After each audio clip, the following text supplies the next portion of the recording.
guys, welcome back to my channel. I'm Dr. Anne and this is the Health Hub. I am back at it with a bag at it. And yes, it's another story time. But before we get to that, make sure you like, you comment, and you subscribe.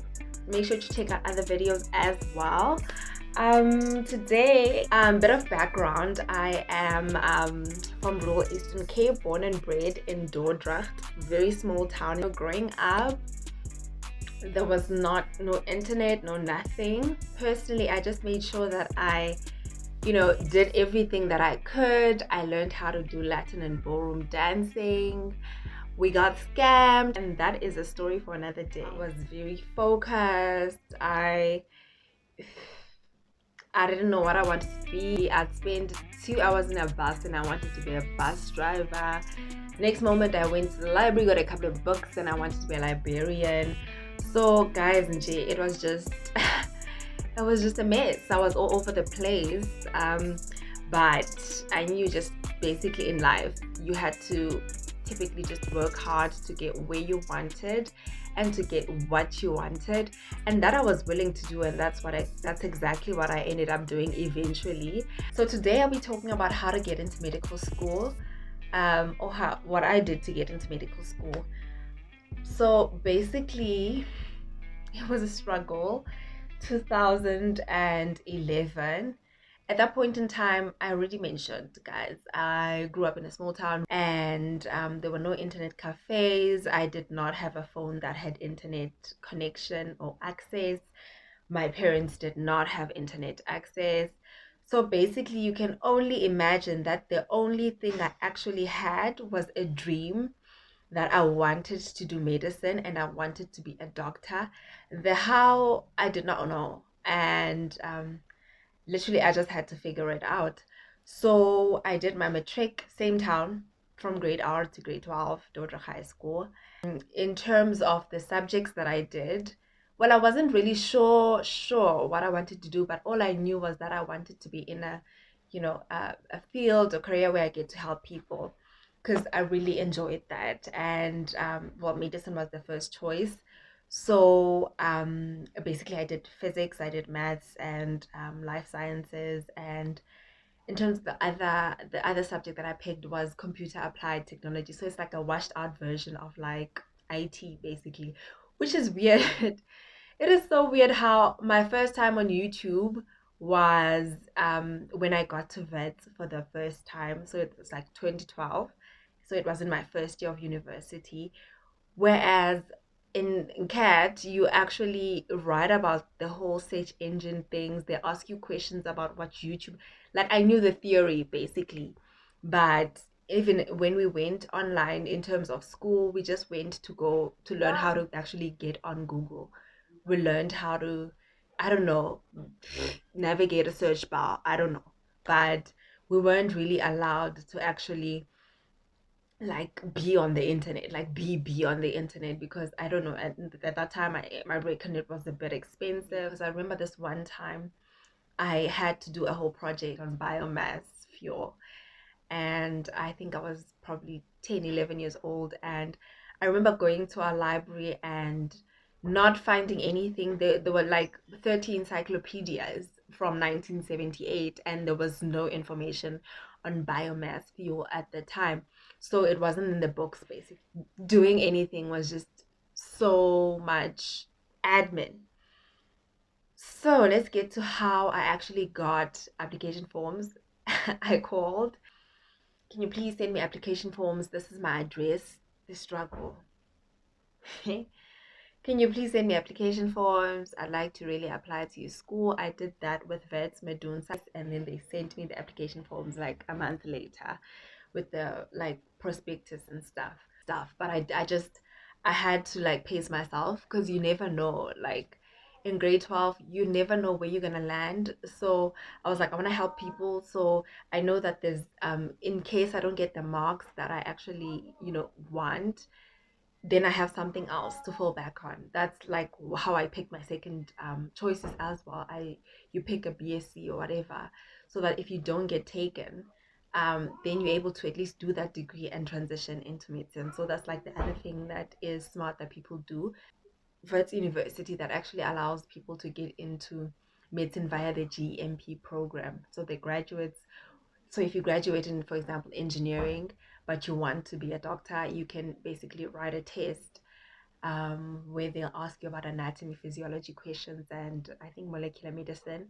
And then if you like part of like the top whatever, like you have to score very good marks, then you end up joining the program and skipping the line. So you join from third year going onwards. So there's that.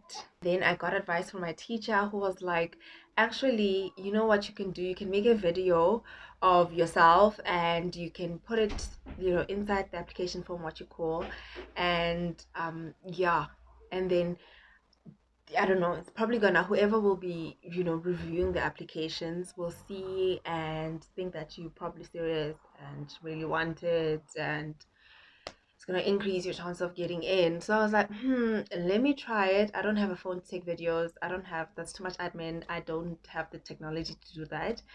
So I decided to write a letter, but I didn't have a computer to like type it on. I didn't have a computer to type the letter, so basically I wrote it down with pen and paper. And on that letter, I was just like, hi, I am and Maseti from like a rural town in Eastern Cape. I really have ambition and drive to help people. I am really passionate about helping people. I love medicine. I love helping people, and this is like my lifelong dream.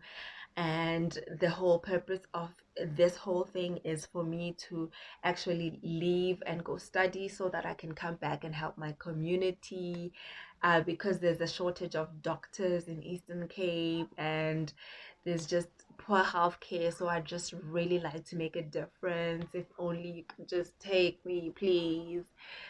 So yeah, I sent that through. My grade 11 results were not remarkable. Like they were just like an A, B plus A, basically. So I was okay with that. I did that. I sent them through, and I was just like, okay, I'll see what happens.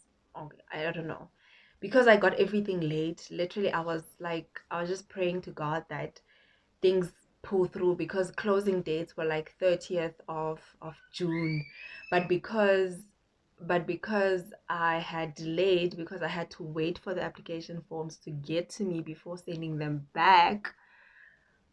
Let me tell you, I think I only posted them on like the 25th of June, and I was just praying that guys, and that they would consider my application. Like all of them are closing on the 30th.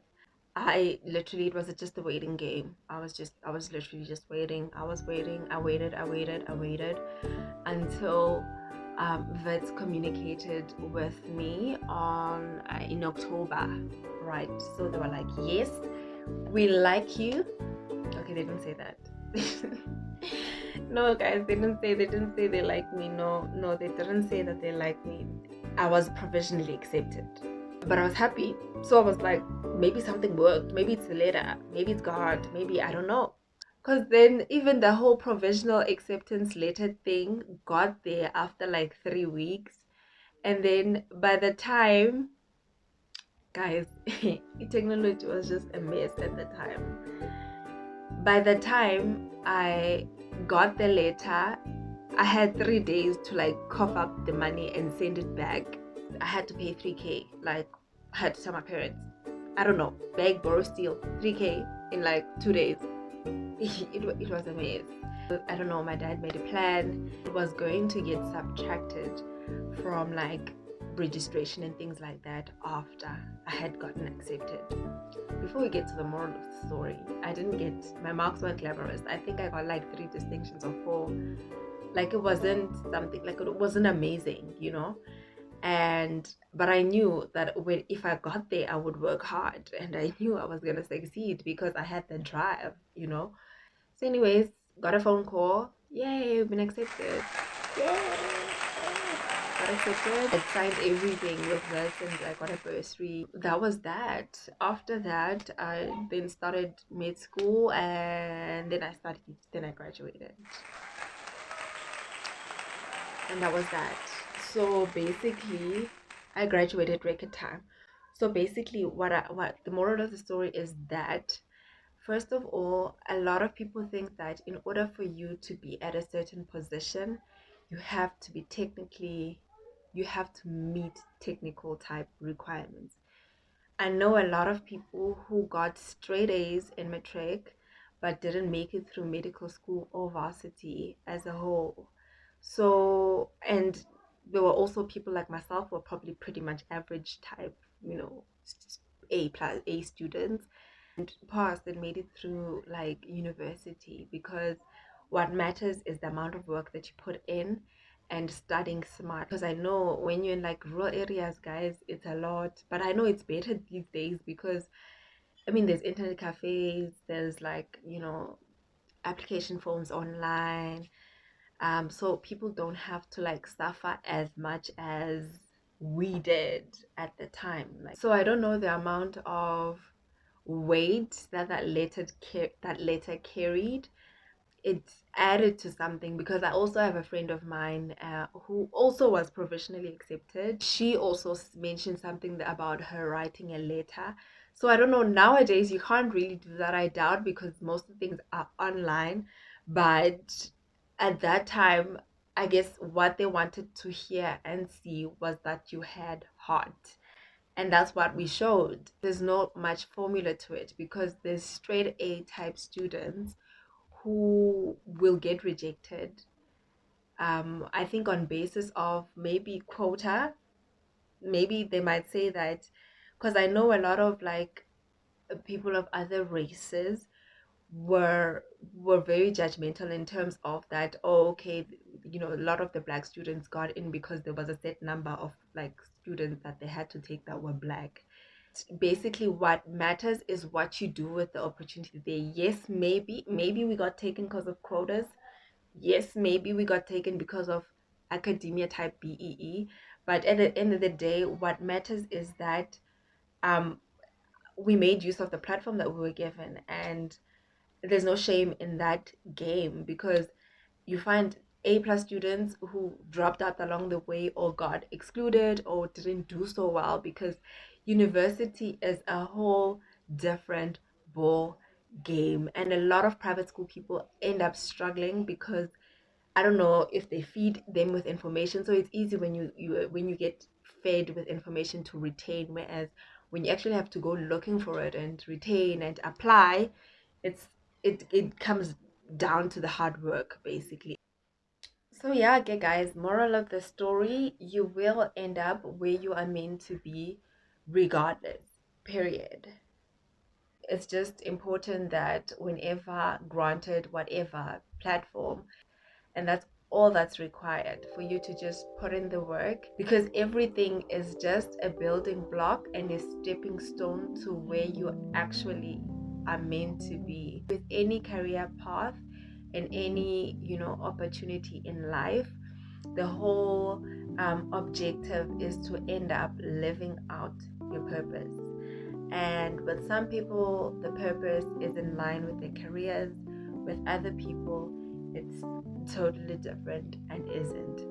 So try everything. That's my motto in life. Try everything. You never know.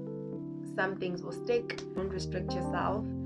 Don't look at where you are and think that that's where you'll end up, or don't let societal standards or like norms sort of restrict you from actually doing what you actually want to do in life. Thanks for watching. I will catch you on my next video. Make sure you like, you comment, you subscribe, you share the video. Thank you very much. Bye.